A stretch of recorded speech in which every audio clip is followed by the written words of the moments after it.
Hello dear students, welcome to Accounts in Telugu by Professor Devika Bhatnagar. Electricity company accounts చేస్తున్నాం కదా, దీంట్లో ఈరోజు capital account, అదే receipts and expenditure on capital account అంటాం కదా, అదే capital account and balance sheet, ఈ రెండు కలిపి ఎట్లా చేయాలో ఒక ప్రాబ్లం చూద్దాం. చాలా ఇంపార్టెంట్ ప్రాబ్లం. మీకు ఈ క్యాపిటల్ అకౌంట్ గురించి మీకు ఫార్మాట్ ఏమి ఇవ్వట్లేదు, సింపుల్గా ఈజీగా అర్థం చేయిస్తాను. మీకు ఫార్మాట్ ఇచ్చి ఇది గుర్తుపెట్టుకో అది గుర్తుపెట్టుకుంటే పెద్ద టెన్షన్లో కష్టపడిపోతూ ఉంటారు. కాబట్టి ఈజీగా నేర్పిస్తాను క్యాపిటల్ అకౌంట్ అంటే ఏంటి. క్యాపిటల్ అకౌంట్లో ఒక్కటి గుర్తుపెట్టుకోండి, మీరు క్యాపిటల్ అకౌంట్ ప్రిపేర్ చేసినప్పుడు డెబిట్ సైడ్న ఫిక్స్డ్ అసెట్స్ రాస్తాము. డెబిట్ సైడ్ ఏం రాస్తాము? Fixed assets. అంటే ఏంటి? ఎక్స్పెండిచర్. మనం కొంటున్నామంటే ఎక్స్పెన్సెస్ కదా, ఎక్స్పెండిచర్ డెబిట్ సైడ్న రాస్తాము. ఏంటి ఎక్స్పెండిచర్ అంటే ఫిక్స్డ్ అసెట్స్ కొన్నవే రాస్తాం, ఇంకేమి రాయం. అంటే క్యాపిటల్ నేచర్ ఉన్న expenditure debit side, fixed assets. Credit సైడ్లో ఏం రాస్తాము? మనకు వచ్చిన రిసిట్స్ మనకేమొస్తున్నాయి, ఎట్లా వస్తున్నాయి, ఏమొస్తాయి? షేర్ క్యాపిటల్, డిబెంచర్స్, ఇవే కదా వచ్చేవి. ఆ రెండు మనం క్రెడిట్ సైడ్లో రాస్తాం. ఇది గుర్తుపెట్టుకుంటే క్యాపిటల్ అకౌంట్ వచ్చినట్టే. డెబిట్ సైడ్ ఏం రాస్తాము? ఎక్స్పెండిచర్ అంటే ఫిక్స్డ్ అసెట్స్, క్రెడిట్ సైడ్న రిసిట్స్ అంటే షేర్ క్యాపిటల్ అండ్ డిబెంచర్స్. ఇక ఫార్మాట్ చూడండి, క్యాపిటల్ అకౌంట్ ఫార్మాట్. దీన్ని ఏమంటాం మనము? Receipts and expenditure on capital account as on so and so date, అది వేరే సంగతి. అయితే receipts and expenditure and capital account, capital అకౌంట్లో మనం డెబిట్ సైడ్ ఎక్స్పెండిచర్ అని చెప్పాను కదా, క్రెడిట్ సైడ్న receipts. Same like profit and loss account అండి, డెబిట్ సైడ్న ఎక్స్పెండిచర్, క్రెడిట్ సైడ్న రిసిట్స్. అయితే మనకి ఇక్కడ ఈ ఎక్స్పెండిచర్ అన్నప్పుడు ఈ అమౌంట్ 3 కాలమ్స్ వస్తాయి. కొంచెం కేర్ఫుల్గా వినండి. అమౌంట్ ఇక్కడ 3 కాలమ్స్ వస్తాయి. ఏంటి 3 కాలమ్స్ అంటే, expenditure beginning of the year, ఇది ఎక్స్పెండిచర్ 1/4 అంటున్నాను, అంటే బిగినింగ్ ఆఫ్ ద ఇయర్లో ఎక్స్పెండిచర్ ఎంత ఉంది. సెకండ్ కాలంలో ఎక్స్పెండిచర్ డ్యూరింగ్ ద ఇయర్, అంటే మధ్యలో, సంవత్సరం మధ్యలో ఏమైనా కొంటూ ఉంటే కనుక అది ఎక్స్పెండిచర్ డ్యూరింగ్ ద ఇయర్. ఈ రెండు కలిపితే total expenditure. Very easy. Expenditure beginning of the year, during the year, total expenditure. అట్లనే రిసిట్ సైడ్లో కూడా అంతే. రిసిట్ సైడ్లో కూడా 3 కాలమ్స్ వస్తాయి. Receipts beginning of the year, receipts during the year, ఈ రెండు టోటల్ రిసిట్స్. ఇంతే. ఇది అర్థం చేసుకున్నారంటే మీకు క్యాపిటల్ అకౌంట్ వచ్చేసినట్టే. డెబిట్ సైడ్ ఏం రాస్తాం? Fixed assets. క్రెడిట్ సైడ్ ఏం రాస్తాం? Capital, share capital and debentures. ఇదే. ఇక ఈ 3 కాలమ్స్ ఒకటి అర్థమైంది కదా. ఇక దీని తర్వాత బ్యాలెన్స్ షీట్ ఒకటి చేస్తాం. ఇది చేసిన వెంటనే బ్యాలెన్స్ షీట్ చేస్తాం. బ్యాలెన్స్ షీట్ అంటే సింపుల్ బ్యాలెన్స్ షీట్, మనం ఫైనల్ అకౌంట్స్లో చేసేవాళ్ళం కదా. అసెట్స్, లయబిలిటీస్, అమౌంట్ రాసుకుంటాం. అది సింపుల్గా. ఫార్మాట్ కూడా లేదు దీనికి. మనం జనరల్ కంపెనీ అకౌంట్స్లో ఫార్మాట్ ఉంటుంది చూడండి, వర్టికల్, ఆ ఫార్మాట్ కూడా లేదు. Simple balance sheet. ఇది ఇంకా ఈజీ. దీని గురించి చెప్పక్కర్లేదు. ముందు మీరు అర్థం చేసుకోవాల్సింది క్యాపిటల్ అకౌంట్ మాత్రమే. అర్థమైందా? ఒక ప్రాబ్లం చూడండి, నేను ఇంతకు ముందే ఇంగ్లీష్లో చేశాను, మళ్ళీ ఎందుకు చేయడము అనేసి ఇట్లాగే ఉంచేసాను. కొంచెం ఎనర్జీ తగ్గుతుంది కదా, అందుకనేసి. ప్రాబ్లం మీకు అర్థం చేయిస్తాను. ఇది పంకజ్ పబ్లికేషన్లో 5th ప్రాబ్లం, ఎస్ఏ ప్రాబ్లం. మీకు డెస్క్టాప్ మీద ఇచ్చాను. స్క్రీన్ షాట్ తీసుకుంటారో రాసుకుంటారో, టెక్స్ట్ బుక్స్ ఉంటే ఓపెన్ చేసుకొని కూర్చోండి. 5th problem ఎస్ఏలో. ప్రాబ్లం ముందు అర్థం చేయిస్తాను చూడండి. The following balances are extracted from the books of Messrs. Flashlight Electrical Company Limited. ఈ ఫ్లాష్లైట్ ఎలక్ట్రిక్ కంపెనీ లిమిటెడ్ దాని గురించి ఇన్ఫర్మేషన్ ఇచ్చాడు మనకి. ఏమి ఇచ్చాడు? ఒక్కొక్క పాయింట్ మెల్లగా చదువుతాను. ఫస్ట్ది ఏంటి? Fixed assets. ఫిక్స్డ్ అసెట్స్ అంటే ఏం రాయమని చెప్పాను? ఫిక్స్డ్ అసెట్స్ ఎప్పుడైనా క్యాపిటల్ అకౌంట్లో డెబిట్ సైడ్ను రాయాలి. ఇది ఈ క్యాపిటల్ అకౌంట్లో ఎప్పుడైతే ఏ అమౌంట్స్ అయితే రాస్తామో అవి మళ్ళీ బ్యాలెన్స్ షీట్లో రావు. ఈ పాయింట్ కొంచెం గుర్తుపెట్టుకోండి. క్యాపిటల్ అకౌంట్లో ఏం రాస్తాము? Fixed assets, share capital, debentures కదా. ఇవి క్యాపిటల్ అకౌంట్లోకి వెళ్ళిపోయినాయి, మళ్ళీ బ్యాలెన్స్ షీట్లోకి రావు. అక్కడ వేసేసినాం కదా. Point to be noted. సరే, ఇప్పుడు ఫిక్స్డ్ అసెట్స్ అంటే ల్యాండ్ అండ్ బిల్డింగ్స్, మెషినరీ ఇచ్చాడు. ఈ రెండేంటి? డెబిట్ సైడ్న క్యాపిటల్ అకౌంట్లో రాస్తాము. Additions during the year, machinery మాత్రం అడిషన్స్ డ్యూరింగ్ ద ఇయర్ అంటే సెకండ్ కాలం ఉంది కదా, దాంట్లో రాసుకుంటాము. Depreciation fund, machinery 3 lakh, building 1 lakh అన్నాడు. డెప్రిసియేషన్ ఫండ్ ఎప్పుడైనా కానీ గుర్తుపెట్టుకొని బ్యాలెన్స్ షీట్లో లయబిలిటీ, ఎనీ ఫండ్, ఇది డెప్రిసియేషన్ ఫండ్ కాబట్టి ఇది మన బ్యాలెన్స్ షీట్లో లయబిలిటీ సైడ్లో రాసుకుంటాము. ఇక నెక్స్ట్ చూడండి, authorised capital 50 lakh rupees divided into equity shares of 100 rupees each. మొత్తం ఆథరైజ్డ్ క్యాపిటల్ ఎంత ఉంది? 50 lakh ఉంది. ఓకే, మనకు ఆథరైజ్డ్ అక్కర్లేదు, ఎంత ఇష్యూ చేసాడో అదే కావాలా. అది నెక్స్ట్ పాయింట్లు ఇచ్చాడు చూడండి.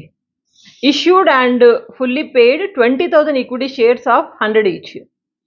మొత్తం ఆథరైజ్డ్ 20 lakh అయితే, ఆథరైజ్డ్ 50 lakh అయితే దాంట్లో నుంచి 20,000 ఈక్విటీ షేర్స్ మాత్రమే ఇష్యూ చేశాడు at the rate of 100 rupees each. అంటే 20 lakh ఇష్యూ చేశాడు, అదే మనకు కావాలా. 20 lakh ఇష్యూడ్ షేర్స్. ఇది ఎక్కడ వస్తుంది? క్యాపిటల్ అకౌంట్లో క్రెడిట్ సైడ్లో వస్తుంది. ఇక్కడ చెప్పాను కదా, క్యాపిటల్ అకౌంట్లో క్రెడిట్ సైడ్నే షేర్ క్యాపిటల్ వస్తుంది. అయితే దీంట్లో including 2,500 equity shares issue during the year అన్నాడు. ఈ 20,000లో 2,500 అంట మధ్యలో ఇష్యూ చేసిన, డ్యూరింగ్ ద ఇయర్ ఇష్యూ చేసింది ఉందంట. అంటే ఏంటి? 20,000 ఇష్యూ చేసాము, చేస్తే డ్యూరింగ్ ద ఇయర్లో 2,500 ఇష్యూ చేసాం, మధ్యలో ఇష్యూ చేసింది 2,500. ఇది దీంట్లో కలిసి ఉంది, మధ్యలో ఇష్యూ చేసింది. ఇది తీసేస్తే ఎంత వచ్చింది? 17,500. ఇదేంటి? బిగినింగ్ ఆఫ్ ద ఇయర్లో ఇష్యూ చేసింది. మళ్ళీ చెప్తాను, మొత్తం ఇష్యూ చేసింది 20,000. దీంట్లో 2,500 షేర్స్ డ్యూరింగ్ ద ఇయర్ అంటే ఆ సంవత్సరం మధ్యలో ఇష్యూ చేసింది ఉంది అన్నాడు. ఇది తీసేస్తే మనకి 17,500 వచ్చింది. ఇదేంటి? బిగినింగ్ ఆఫ్ ద ఇయర్లో మనం ఇష్యూ చేసింది. ఇది డ్యూరింగ్ ద ఇయర్, ఇది బిగినింగ్ ఆఫ్ ద ఇయర్. మనం 3 columns వేసుకుంటాం కదా క్యాపిటల్ అకౌంట్లో, అక్కడ యూజ్ అవుతుంది ఇది. ఓకేనా? ఏమో వరి అవ్వకుండా, మళ్ళీ ఎక్స్ప్లెయిన్ చేస్తాను ఒకసారి వర్కౌట్ చేసేటప్పుడు.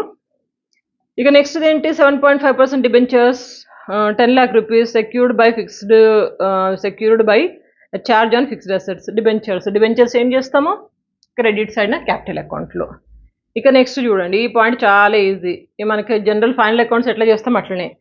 సన్రీ క్రెడిటార్స్ ఏమవుతుంది? బ్యాలెన్స్ షీట్లో liability. Reserve fund, any fund balance షీట్లో లయబిలిటీ సైడ్ వేస్తాము. రిజర్వ్ ఫండ్ ఇన్వెస్ట్మెంట్, ఇది ఒకటి గుర్తుపెట్టుకోండి. రిజర్వ్ ఫండ్ మీద ఇన్వెస్ట్మెంట్ చేస్తాము. ఇన్వెస్ట్మెంట్ చేస్తే ఏమవుతుంది? ఎనీ ఇన్వెస్ట్మెంట్ బ్యాలెన్స్ షీట్లో అసెట్ కదా, సో బ్యాలెన్స్ షీట్లో అసెట్ సైడ్లో చూపించుకుంటాము. ఈ ఇన్వెస్ట్మెంట్ 5 lakh అయితే దాని మార్కెట్ వాల్యూ 5,25,000 అంట. మనం ఇన్వెస్ట్ చేసింది 5 lakh, ఇప్పుడు మార్కెట్ వాల్యూ ఎంత ఉంది? 5,25,000. మనం మార్కెట్ వాల్యూ చూడము, అస్సలు ముట్టుకోము, దీన్ని వదిలేసేయండి. మనకి ఎంత ఇచ్చాడు బుక్లో అదే అవసరము, మార్కెట్ వాల్యూ అవసరం లేదు. మీకు బిగినింగ్ ఫస్ట్ డే క్లాస్లోనే చెప్పాను, మనం బుక్ వాల్యూనే తీసుకుంటామని. సో కాబట్టి మనము 5 lakh మాత్రమే బ్యాలెన్స్ షీట్ అసెట్ సైడ్ చూపించుకుంటాము. Next stock, closing stock balance షీట్లో asset. Sundry debtors, cash at bank, cash in hand, ఈ 4 బ్యాలెన్స్ షీట్లో అసెట్ సైడ్లో రాసుకుంటాం. ఏ 4? Stock, debtors, cash at bank, cash in hand, ఇవన్నీ బ్యాలెన్స్ షీట్లో అసెట్ సైడ్ చూపించుకుంటాము. ఇంకా నెక్స్ట్ చూడండి, కొంచెం కేర్ఫుల్గా వినండి. ఇది profit and loss account credit. Profit and loss account చేసినప్పుడు క్రెడిట్ సైడ్ బ్యాలెన్స్ ఎక్కువ ఉంది, దాన్ని క్రెడిట్ అంటాము. క్రెడిట్ సైడ్ ఏముంటుంది? ఇన్కమ్ ఎక్కువ ఉంది, ఎక్స్పెండిచర్ తక్కువ ఉంది కదా. ఇదేంటి? Just like net profit. మనం యాక్చువల్లీ ఎలక్ట్రిసిటీ కంపెనీలో revenue account, net revenue account చేస్తాం కదా. ఆ నెట్ రెవెన్యూ అమౌంటే ఇది. దీన్ని ఏం చేస్తామంటే బ్యాలెన్స్ షీట్లో లయబిలిటీ సైడ్లో చూపించుకుంటాము. బ్యాలెన్స్ షీట్లో లయబిలిటీ సైడ్లో ఏమని రాస్తాము? నెట్ రెవెన్యూ అకౌంట్ అనేసి రాస్తాము. అర్థమైందా? ఇక ప్రాబ్లంలోకి వెళ్ళిపోదాము. ఈచ్ అండ్ ఎవ్రీ అమౌంట్ మనం వేసుకుంటూ పోతాం. ఫస్ట్ మనము ఇది కాలమ్స్ ఒక డ్రా చేసుకోండి.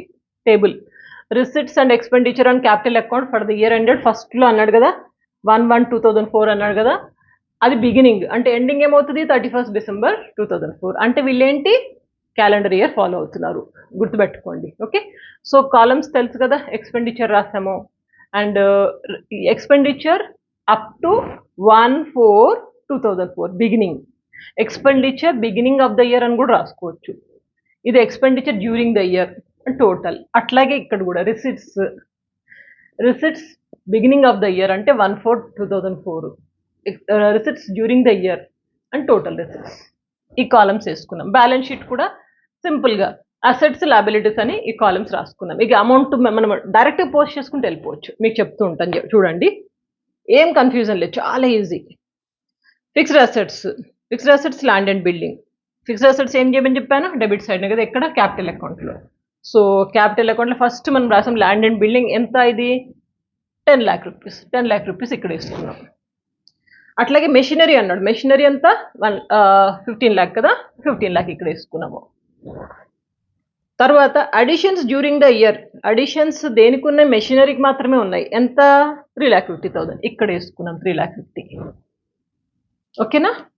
ఇక నెక్స్ట్ చూడండి, డెప్రిసియేషన్ ఫండ్. డెప్రిసియేషన్ ఫండ్ ఎక్కడ వస్తుంది, బ్యాలెన్స్ షీట్లో లయబిలిటీ కదా. బ్యాలెన్స్ షీట్ ఎప్పుడు ఓపెన్ చేసినా ఫస్ట్ మీరు క్యాపిటల్ అకౌంట్ రెండు సైడ్లో రాయండి.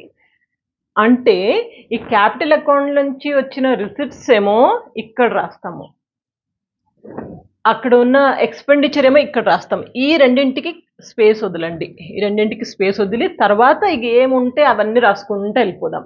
ఓకేనా. ఇప్పుడు చూడండి, ఫస్ట్ ఏంటి, డెప్రిసియేషన్ ఫండ్. ఫండ్ అంటే balance sheet liability. So depreciation fund అనేసి దాని కింద machinery 3 lakh, building 1 lakh fund వేసేసుకున్నాము. తర్వాత ఆథరైజ్డ్ క్యాపిటల్ ముట్టుకోము, మనకు అవసరం లేదు. మనకి ఇష్యూ ఎంత అయింది అదే అవసరం కదా. ఇప్పుడు ఇష్యూడ్ ఎంత, 20,000 ఈక్విటీ షేర్స్, 100 rupees ఈచ్. దీంట్లో 2,500 equity shares during the year issue చేసింది ఉందన్నాడు, ఇక్కడ రాశాను. 20,000 ఇష్యూ అయింది, దాంట్లో 2,500 డ్యూరింగ్ ద ఇయర్. మధ్యలో అంటే బిగినింగ్లో ఎంత, 20,000 మైనస్ 2,500, ఇది బిగినింగ్ ఆఫ్ ద ఇయర్ కదా. ఇష్యూ ఇదేంటి, ఈక్విటీ షేర్స్. ఈక్విటీ షేర్స్ ఎక్కడ రాస్తామో, ఎప్పుడైనా క్రెడిట్ సైడ్లో రాస్తాము. So by equity shares, beginning of the year ఎంత ఉంది, 17,500. ఈచ్ షేర్ ఎంత ఇచ్చాడు కదా, 100 rupees ఈచ్. 17,500 ఇంటూ 100, ఇదంతా ఇక్కడ వచ్చి ఇక్కడ రాసుకున్నాం beginning of the year. During the year ఏమో 2,500 అన్నాడు కదా, 2,500 ఇంటూ 100 ఎంత అవుతుంది, ఇది 2,50,000. ఇది డ్యూరింగ్ ద ఇయర్. ఈ రెండు కలిపితే వచ్చేది మనకి టోటల్ 20,000 ఇష్యూడ్ కదా, 20,000 ఇంటూ 100 అదే కదా 20 lakh. ఇది షేర్స్ అయిపోయింది, క్లియరే కదా. నెక్స్ట్ కొంచెం ఇట్లాంటి చిన్న చిన్న మైనర్వి అర్థం చేసుకుని కొంచెం పాయింట్ అర్థమైతే వెళ్ళిపోవచ్చు, ఇంకేం లేదు. ఇక నెక్స్ట్ చూడండి, 7.5% debentures, 10 lakh secured by charge on fixed assets. Debentures కూడా క్రెడిట్ సైడ్లో ఉంటాయని చెప్పాను. సో ఇక్కడ 10 lakh రాసుకున్నాము. ఓకే. నెక్స్ట్ చూడండి, సన్రీ క్రెడిటార్స్ అంటే బ్యాలెన్స్ షీట్కి వచ్చేస్తాం. ఇక దీనికి స్పేస్ వదిలేసి మిగిలినన్ని రాసుకోవచ్చు. క్రెడిటార్స్ 2,50,000, ఇది ఆల్రెడీ రాసేసినాం కదా, creditors 2,50,000. The next reserve fund, any reserve fund అంటే మనకి బ్యాలెన్స్ షీట్లో లయబిలిటీ. సో రిజర్వ్ ఫండ్ ఎంత, 5 lakh. Next reserve fund investment అంటే అసెట్ కదా, reserve fund investment 5 lakh. Market value ముట్టుకోము. Next stock 3,02,500, sundry debtors 4,50,000, cash at bank 2 lakh and cash in hand 50,000. ఇవన్నీ వేసేసుకున్నాం కదా. ఇంకా లాస్ట్లో చూడండి, last point, profit and loss account credit. అంటే ఇదేంటి, నెట్ రెవెన్యూ అకౌంట్లో ఉన్న బ్యాలెన్సింగ్ ఫిగర్ అనమాట. ఇది ఎప్పుడైనా మనకి బ్యాలెన్స్ షీట్లో లయబిలిటీ సైడ్లోనే రాస్తాము. సో ఇక్కడ నెట్ రెవెన్యూ అకౌంట్ అనేసి ఈ అమౌంట్ 2,02,500 ఇది రాసాము. ఓకేనా. ఇప్పుడు చూడండి, కొంచెం కేర్ఫుల్గా చూడండి, మనము రాసిన అమౌంట్స్ ఇవి కదా. ఫస్ట్ ఏం చేద్దామంటే టోటల్ చేసేద్దాం యాజ్ ఇట్ ఈజ్. దీన్ని బ్యాలెన్స్ చేయొద్దు, అస్సలు బ్యాలెన్స్ చేయొద్దు. దీన్ని యాజ్ ఇట్ ఈజ్గా ఎంత టోటల్ ఉంటే అంత టోటల్ వేసుకుంటూ వెళ్ళిపోవడం. ఇప్పుడు ల్యాండ్ అండ్ బిల్డింగ్ చూస్తే 10 lakh, ఇక్కడ ఏం లేదు కాబట్టి మనకు టోటల్ ఎంత 10 lakh వేసేసుకున్నాం. ఇదేమో 15 lakh ప్లస్ 3,50,000 అంటే 18,50,000 అయింది. ఇక్కడ కూడా చూడండి, ఇదేమో ఇది ఆల్రెడీ వేసేసాం కదా. ఇక్కడ డిబెంచర్స్ బిగినింగ్ ఇచ్చాడు, డ్యూరింగ్ ఏం లేదు కాబట్టి ఇదే ఇక్కడ రాసుకున్నాం. ఈ టోటల్ చేస్తాం, ఇదెంత టోటల్ 27,50,000 అయింది టోటల్. ఈ టోటల్ యాజ్ ఇట్ ఈజ్ ఒకటే ఉంది కదా, అది వేసేసాం 2,50,000. ఇక్కడ 30 lakh అయింది. అట్లాగే ఈ టోటల్ కూడా చూడండి, ఈ టోటల్ ఎంత 25 lakh, ఇది 3,50,000 అండ్ ఇది 28,50,000. ఇట్లా టోటల్ చేసాము, బ్యాలెన్స్ చేయట్లేదు, టోటల్ చేసాము. టోటల్ చేసినాక ఫైనల్ అమౌంట్, టోటల్ అమౌంట్ చూడండి, ఇదేమో 28,50,000 ఉంది ఫైనల్ అమౌంట్. ఇది టోటల్ ఎక్స్పెండిచర్ టోటల్ ఎంత 28,50,000 ఉంది. అదే రిసిప్ట్స్ టోటల్ ఎంత 30 lakh ఉంది. ఈ డిఫరెన్స్ చూడండి, దీన్ని మనం బ్యాలెన్స్ చేయాలి. 30 lakh అండ్ ఇది ఎక్కడ తక్కువ ఉంది? డెబిట్ సైడ్లో తక్కువ ఉంది. ఎంత తక్కువ ఉంది? 30 lakh మైనస్ 28,50,000 అంటే ఎంత? 1,50,000 తక్కువ ఉంది కదా. దాన్ని మనం ఇక్కడ రాస్తాం అనమాట. బ్యాలెన్స్ ఇన్ క్యాపిటల్ అకౌంట్ అంటాము. Balance in capital account 30 lakh minus 28,50,000 అది వచ్చింది మనకి 1,50,000. అట్లా అని ఇట్లా రాసి వదిలేస్తాం. ఇది క్యాపిటల్ అకౌంట్. క్లియరా? క్యాపిటల్ అకౌంట్ ఇది అయిపోయినాక మనం ఈ అమౌంట్ని 28,50,000ని తీసుకెళ్ళి బ్యాలెన్స్ షీట్లో ఇక్కడ రాస్తాము. ఎక్కడ? అసెట్ సైడ్న రాస్తాము. అంటే మనకి ఎంతైతే అమౌంట్ ఉందో డెబిట్ సైడ్ అది అసెట్ సైడ్. క్రెడిట్ సైడ్లో ఉన్న ఈ 30 lakh లయబిలిటీ సైడ్ క్రాస్ అని గుర్తుపెట్టుకోండి. ఇట్లా అక్కడి నుంచి ఇటు, ఇటు నుంచి అటు. అందుకని మనం ఫస్ట్ ఇది రాసి వదిలేయాలి. క్యాపిటల్ అకౌంట్ అని రాసేసి దాని కింద రిసిట్స్ ఎక్స్పెండిచర్ అనేది రాస్తాము. క్యాపిటల్ అకౌంట్ రిసిట్స్ 30 lakh ఇక్కడ రాసుకున్నాము. ఓకేనా? అట్లా క్యాపిటల్ అకౌంట్ ఎక్స్పెండిచర్ 28,50,000 ఇది రాసుకున్నాం. ఇక్కడ అన్ని అమౌంట్స్ అని వేసేసుకున్నాం కదా. ఇప్పుడు టోటల్ చూస్తే రెండు సైడ్లో 43,52,500 వచ్చింది. రెండు సైడ్ల బ్యాలెన్స్ షీట్ టాలీ అయింది. సింపుల్, ఏం కష్టం లేదు. మీరు క్యాపిటల్ అకౌంట్ ఒకటి అర్థం చేసుకోండి. క్యాపిటల్ అకౌంట్ కూడా మీకు ఈజీగా అర్థం చేయించారు. ఇది గుర్తుపెట్టుకోండి. ఓకేనా? మనం డెబిట్ సైడ్న అసెట్స్ రాస్తాము. ఫిక్స్డ్ అసెట్స్, కరెంట్ అసెట్స్ ఉంటే బ్యాలెన్స్ షీట్లో అసెట్ సైడ్ రాస్తాము. ఇక్కడ ఏం రాస్తాము? ఓన్లీ క్యాపిటల్, షేర్ క్యాపిటల్, అది ఈక్విటీ క్యాపిటల్ అవ్వచ్చు, లేకపోతే ఇంకో ప్రిఫరెన్స్ క్యాపిటల్ అవ్వచ్చు, ఏదైనా కానీ క్యాపిటల్ అండ్ డిబెంచర్స్ ఇదే రాస్తాము. మిగిలిన లయబిలిటీస్ అన్నీ జనరల్ బ్యాలెన్స్ షీట్ చేస్తాం కదా, దాంట్లో రాస్తాం. ఇక్కడ రాసినా మళ్ళీ దీంట్లోకి రావు. అర్థమైందా? ఈ ప్రాబ్లం అర్థమైతే మీకు వచ్చేసినట్టే, ఇక ఫస్ట్ మెథడ్ వచ్చేసినట్టే. స్క్రీన్ షాట్ తీసుకోండి.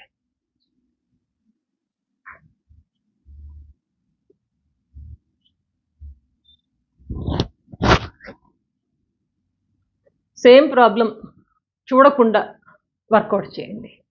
ఆన్సర్ చూడకుండా మీరే వర్కౌట్ చేసి చూడండి. కొంచెం ప్రాక్టీస్ చేయండి. ఇదే కాదు, ఇంకా వేరే ప్రాబ్లమ్స్ కూడా తీసుకోండి. ఆర్పి త్రివేది బుక్లో తీసుకోండి. ఇంకా లేకపోతే ఏ మెటీరియల్ ఉంటే అందులోంచి మీకు ఫైనల్ ఎగ్జామ్లో అడగొచ్చు.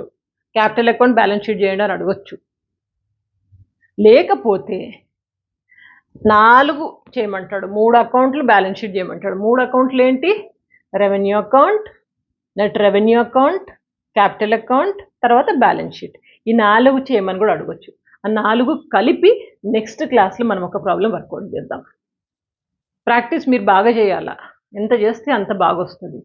ఆ 4 కలిపి ఒక ప్రాబ్లం చేసినారంటే ఇంకా మీరు పర్ఫెక్ట్. ఇంకా మీకు అసలు ఎదురే లేదు. ప్రాక్టీస్ బాగా చేయండి. ఈజీ అండి, ఏం లేవు అకౌంట్స్. కొంచెం కష్టపడితే, కష్టం కూడా కాదు, అసలు అర్థం చేసుకుంటే చాలు. అసలు you will enjoy this subject. సరే, ప్లేలిస్ట్ చెక్ చేసుకోండి. ఏమేమి అవసరం అన్ని వాడుకొని 10 మందికి తప్పకుండా షేర్ చేయండి. ప్రాక్టీస్. Good luck.